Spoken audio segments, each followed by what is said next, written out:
दुनिया ने जब भी भारत का नाम लिया है तो उसके ज्ञान के कारण, या यूं कहें कि भारत देश के ज्ञान ने हमेशा दुनिया के समूचे देशों को अचंभित किया है। हमें कम आंकने वाले दुनिया के अन्य देश जब हमारे ज्ञान की ताकत समझते हैं तो उन्हें आभास हो जाता है कि जिस ज्ञान के निष्कर्ष पर वो आज पहुंच रहे हैं उसका अनुसंधान वो हमारे ऋषि मुनि पहले ही कर चुके हैं।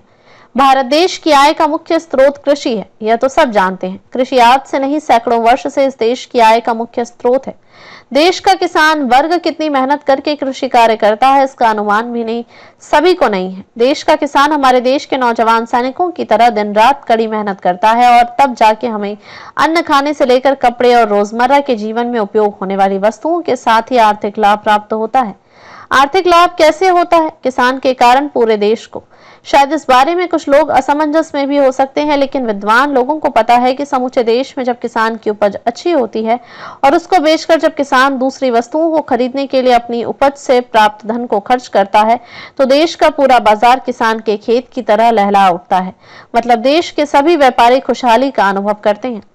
गौतम बुद्ध एक बार नदी किनारे किसी पेड़ के नीचे बैठे अपने कुछ शिष्यों को उपदेश दे रहे थे। उसी समय उनका एक शिष्य एक पात्र में चावल पकाकर उनके पास ले आया और गौतम बुद्ध से बोला, बनते भोजन तैयार है।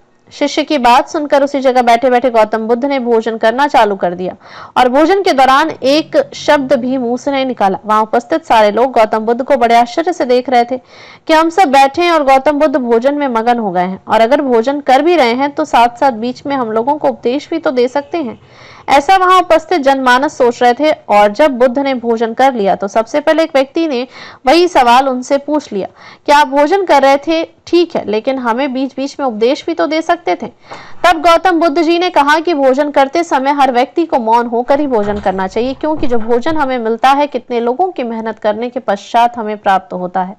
इस बात पर कम लोग ही गौर करते हैं। किसान खेतों में कड़ी मेहनत करके अन्न लगाता है, फिर फसल काटता है, फिर उसे फटक कर साफ करके व्यापारी को बेचता है, फिर व्यापारी फुटकर व्यापारी जनता को बेचता है, और जब यह अन्न किसी व्यक्ति के घर पहुंचता है तो उसके बाद पकाने में उस व्यक्ति की भी मेहनत लगती है, तब जाकर हमें यह भोजन खाने को मिलता है। तो इस भोजन का हर व्यक्ति को मौन होकर पूरा आनंद लेना चाहिए और उन सभी व्यक्तियों को भोजन करते समय मन ही मन धन्यवाद देना चाहिए जो इस भोजन की प्राप्ति से हमारे लिए सहायक हुए हैं।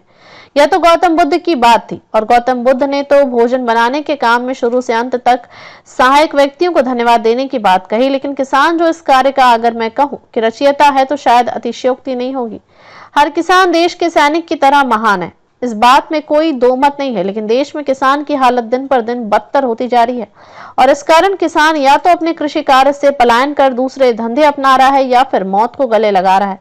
इसके पीछे बहुत से कारण हैं। प्राकृतिक प्रकोप भी एक बहुत बड़ा कारण है आज के समय में, क्योंकि पर्यावरण प्रदूषण दिन पर दिन बढ़ रहा है तो इसके परिणाम तो सामने आना ही है।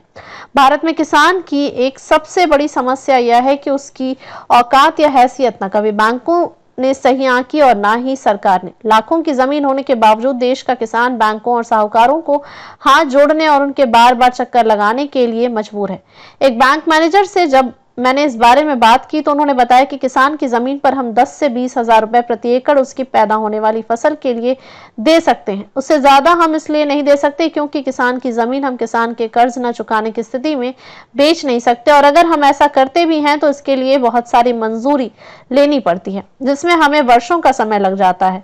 इसलिए इन सब झंझटों से बचने के लिए हम किसान को उसकी जमीन की कीमत के अनुसार अधिकतम 10% तक ही ऋण उपलब्ध कराने के लिए मजबूर हैं। अब सवाल यह है कि अगर बैंक ऋण लेने की प्रक्रिया अगर जटिल है या बैंक की मजबूरी है तो सरकार को इस ओर विशेष तौर पर ध्यान देकर बैंकों की व्यवस्था बनाने वाले उच्च अधिकारियों के साथ बैठक कर इस व्यवस्था में सुधार लाना चाहिए, और यदि कोई अड़चन इस व्यवस्था के बीच आ रही है तो उसमें भी संशोधन की प्रक्रिया अतिशीघ्र लानी चाहिए, ताकि अगर किसान को भवन निर्माण की भूमि की तरह 80% से 90% ऋण ना भी दिया जा सके तो कम से कम 50% देने की व्यवस्था तो की जा सके, और इसमें किसान की कृषि भूमि ही गारंटी के रूप में बैंक रखे, क्योंकि किसान भूमि लेकर तो कहीं भाग नहीं जाएगा, और किसान की कृषि भूमि से ऋण न चुकाने की स्थिति में बैंक उसे नीलाम करके अपने ऋण की संपूर्ण राशि की वसूली कर सकता है। इस तरह सरकार शुरुआत करे तो बैंकों के मापदंड और उसकी कार्यशैली में सुधार करने देश के किसानों को खुशहाल बना सकती है, और देश का अवसान खुशहाल बनेगा तो हम भी खुशहाल बनेंगे। बैंकों की किसानों को देने वाली ऋण व्यवस्था में सुधार लाना ही होगा, अन्यथा देश में किसानों का आर्थिक और मानसिक स्तर आने वाले समय में गिरता ही जाएगा।